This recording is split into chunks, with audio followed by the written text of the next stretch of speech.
70 years ago, my God. It was 7 decades ago, but Cortina 1956 is still present in Bernie Tommey's mind and in his heart. The 93-year-old is one of the last living players from a hockey story that links Italy and Canada.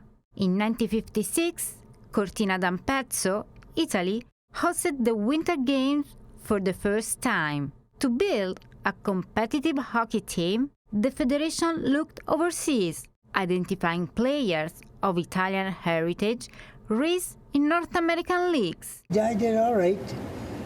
Yeah, I played lots of hockey. It was good. Good guys I played with.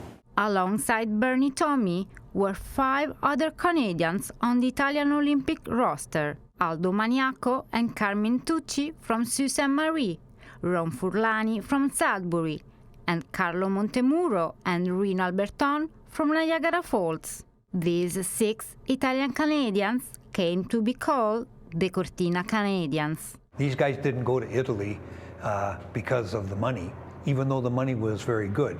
These fellows probably made about $2,000 less a year than Gordie Howe, who was a star player in the National Hockey League. But they didn't go for the money, they went for the love of the game. They managed to build as a team by playing together, by traveling together, different tournaments around Italy and in Europe. And so they became a team. The story of the Cortina Canadians received its first official recognition in 2024 here in Sault Ste. Marie, when the names of those players were inducted into the city's Hockey Hall of Fame. My dad was kind of a quiet, private guy. He was not one for, look at me, this is what I did. If somebody brought it up, he would talk about it. And I think he knew how important it was back in the day to have the 6 of them represent and go over there, and it was a big deal. This is all stuff I learned later, you know what I mean? You know, he played in Olympics, and you think, you know, did you score any goals? Did you get any fights? How many assists? And he goes, yeah, I scored 2 goals. I was one of the better players in the team. And you go, oh, that's pretty cool. Why wouldn't you tell us this, you know what I mean? On the ice in 1956, Italy did not win a medal, but finished 7th.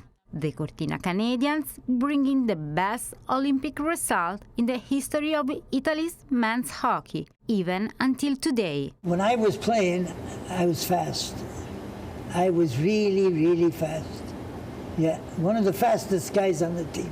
After the Olympics, some players returned to Canada, leaving professional hockey behind. Others remain in Italy, turning that Olympic experience into a lifelong career. He stayed and made a career of hockey for 35 years in Italy. So after he finished playing, he coached.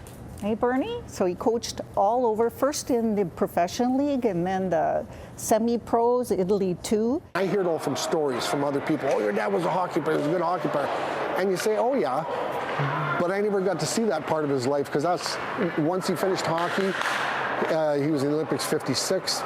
He got married 62.